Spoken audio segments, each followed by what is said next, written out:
right, you can see I have a pool here with a whole lot of terracotta paver coping tiles, which I had put in years and years ago. They've held up really well.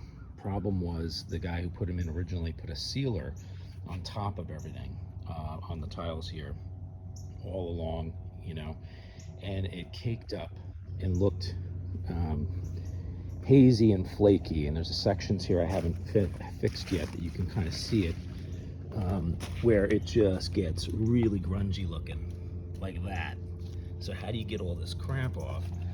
Well, that's what I figured out, and I'm going to share that with you today. It's pretty easy, actually.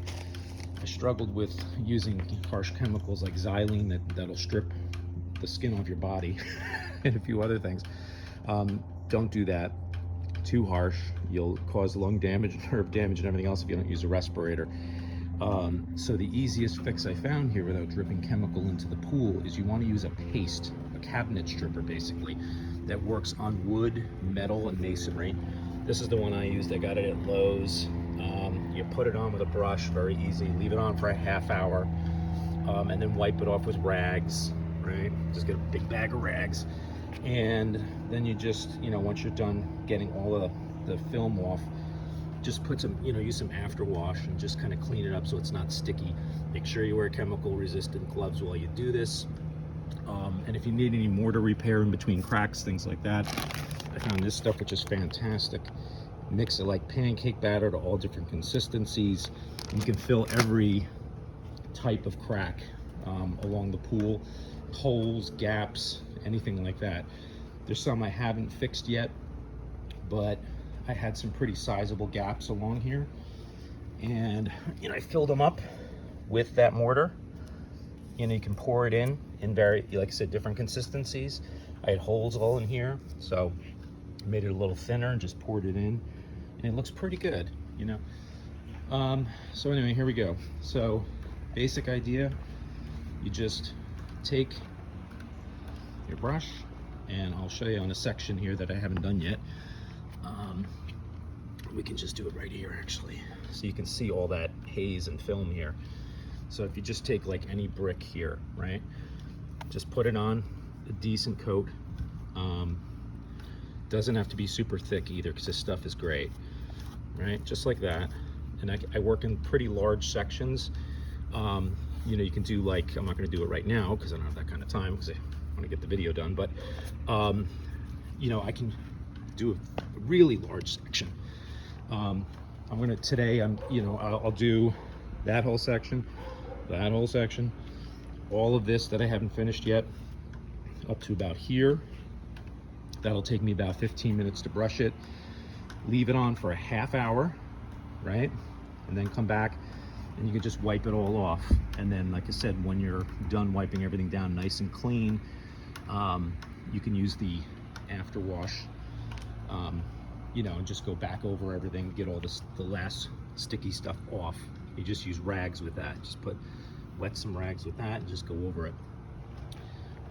So I'll try and come back to you later when I have the finished product.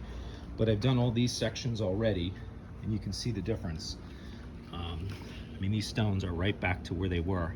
Look at that. Beautiful. That's all done with that stripping paste.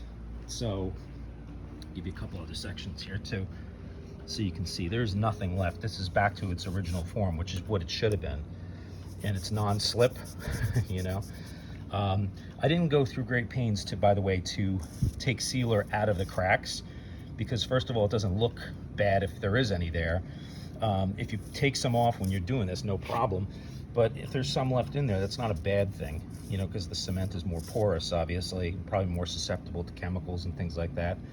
But I probably had these pavers put in, oh man, a good 12 years ago, and they've held up really, really well. I did a bunch of repairs also around the pool to, I used a pool stucco, basically, that the pool guys use to make knockdown on decks like this.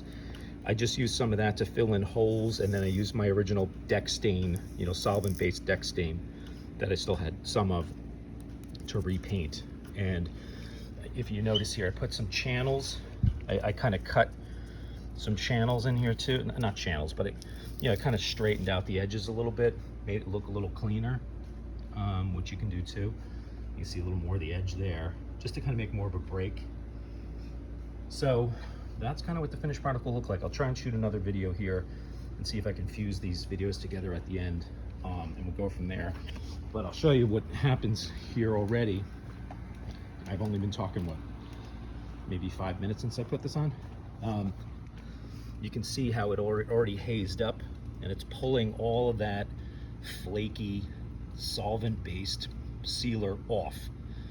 And then even though I haven't waited a half hour, we can just kind of like get an idea here. You just wipe it off, right? So if I just do this, it's only been on there 10 minutes or so, right? You can see how it just comes right off, and you're right back. So maybe you don't even have to wait a half hour, but I'd give it a half hour, get it all off. And look at that.